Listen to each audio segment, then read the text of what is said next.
What's going on, guys? Hope you're having an absolutely fantastic day wherever you are. So today we're going to be talking about inflation. Prices are going sky high. So what inflation are we talking about? We're talking about big, fat, juicy 6.2% transitory inflation. So I'm going to go through some of the numbers, show you some memes, and share some tips and tricks that you can use to save money, as well as look at some potential investments, right? So without further ado, so the consumer price index surged 6.2% from a year ago in October, the most since December 1990. So I want to bear in mind that this CPI, they add and remove selectively. So if let's say brisket becomes too expensive, they add in ground beef to replace brisket. So it's not really that accurate, right? So there are like shadows. There's a website called Shadow Stats. I'm not going to go through it in this video. But yeah, you can see like the old ways of calculating inflation, how it was, right? So, but we're just going to stick to the headline number, 6.2%, biggest surge in more than 30 years, right? So core inflation stripping out food and energy. And why do they strip out food and energy? Makes no sense, right? That's like the two most important things for us to use, right? The fastest gain since August 1991. So, yeah, basically now we're gonna take a look at some of the Jerome Powell memes, right? I think memes are really funny, right? So cars, housing, food, and everything's getting expensive, but inflation is transitory, right? Then Jerome Powell's face, it is transitory, right? Okay, then another one that I found pretty funny was here. So there won't be inflation. Remember March 2020 when they started this Infinity QE, they said there won't be inflation. Then after a few months, there's no inflation. Then after a few months, inflation is transitory. This was like from maybe May until a few months after that. And then now they're like, inflation is good, guys. The economy will grow. Inflation is good. So next meme. This is one I made myself. So when you hear someone say inflation is not transitory, so imagine this is your Uncle Jerome sitting across the dinner table, just not transitory.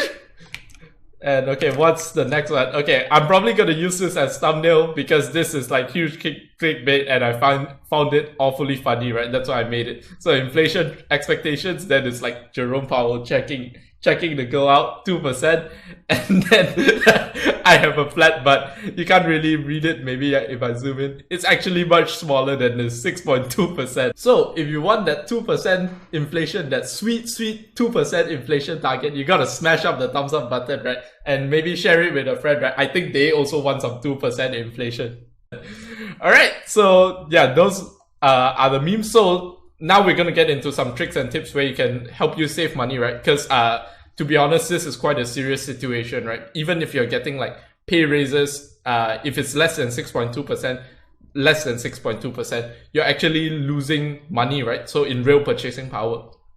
So what do you have to do to save your purchasing power? So a few tips and tricks are buy durables, right? So for the everyday Joe that is not looking to invest money right now, they're barely scraping by, I feel you buy durables. Things like toothpaste is an example, toothbrushes, anything which you will need in the next maybe 1 year, right? So, and that, bear in mind, it has to have very low carrying cost, right? You can't just buy like a barrel of oil and leave it outside your house, right? That's not going to work, right? Because it's going to smell, things like that. And, you know, storage is going to cost money probably. So you need to buy things that you can just throw in your drawer or something and it maintains its value. So this is not a solicitation to go spend all your money, right? And this is definitely investment advice, right? If you're going to listen to me say invest in some toothpaste, you know, yeah, I think you know it's not investment advice, right? But like basically buy things that you need in maybe the next 6 months to 1 year, things that are durable. So things again like toothpaste, maybe clothing that you'll need. Let's say you have clothing, I have underwear filled with holes, but I refuse to replace them. But yeah, things like that, right? So things that you will constantly need to use.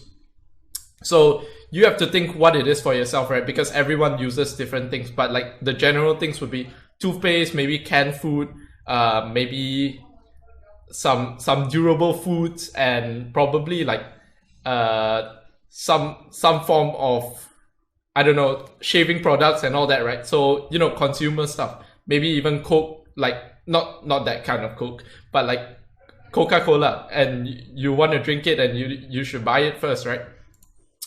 So for some investments potentially, so gold is always seen as a good inflation hedge. So it's not really a good investment, right? Because investments need to outperform inflation, and gold basically barely has kept up with inflation if you look in a 200-year term, right? But obviously, not everyone's investment horizon is so long, and I would think that gold is only a hedge against the inflation, right? Not really an investment. So and I wouldn't recommend people invest in gold, right? Because this is just my personal opinion.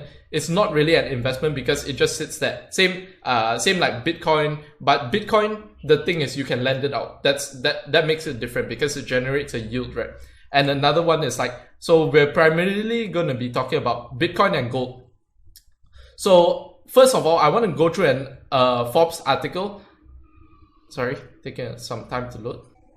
Okay, whatever, I don't need the article to remember what the article says, right? So basically the article says that this is in 2020, by the way. Warren Buffett bought Barrick's Gold, and Barrick's Gold is basically a mining company.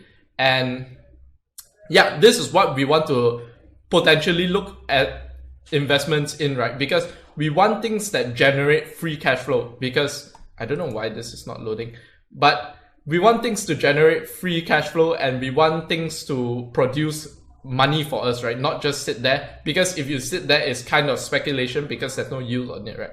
So we want to look for gold diggers.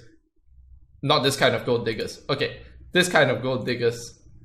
So yeah, this kind of gold diggers. So Newmont, these are just examples of the biggest gold miners, okay? So they're not gold diggers. Technically, they're gold diggers, but you know, you get what I mean. So number one is Newmont. Number two is Barrick, which Warren Buffett invested in, but he sold all his investments already. So Poly US, Anglo Gold, Gold Fields, Newcrest. Okay, you can go read it yourself, right? So if you don't know about all these companies, then you have to do your own research. I'm not going to go through that because I'm not really interested in investing in all these companies. I'm potentially interested in investing in the really, really small cap, really degenerate 1-2% of your portfolio kind of speculative assets for this, right? But I'm probably not even going to invest in any gold assets, right?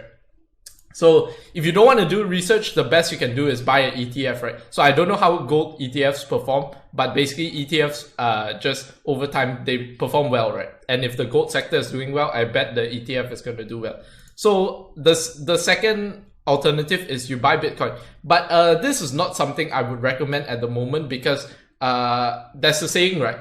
If everyone knows something is a good investment, it makes it a bad investment. Because why is that saying true? Because everyone has already bought in, and basically if you see like Bitcoin at 65k, so can it go to 100? Can it go to 200? Sure, but even if it goes to 200, it's only about okay, I say only, but like maybe you 3.3x your investment. I mean, that's incredible performance, don't get me wrong. But compared to the risk on the downside that you're taking, after it's at a like 20x run up in the past year, you are taking a lot of downside risk. So in my opinion, I would steer away from this for a while, right? And also, Bitcoin is kind of a risk-on asset, right? And if you know how we have to deal with inflation in a bit, so we have to raise interest rates, and when we raise interest rates, companies like Tesla, Bitcoin, sorry, I shouldn't call Bitcoin a company, Amazon,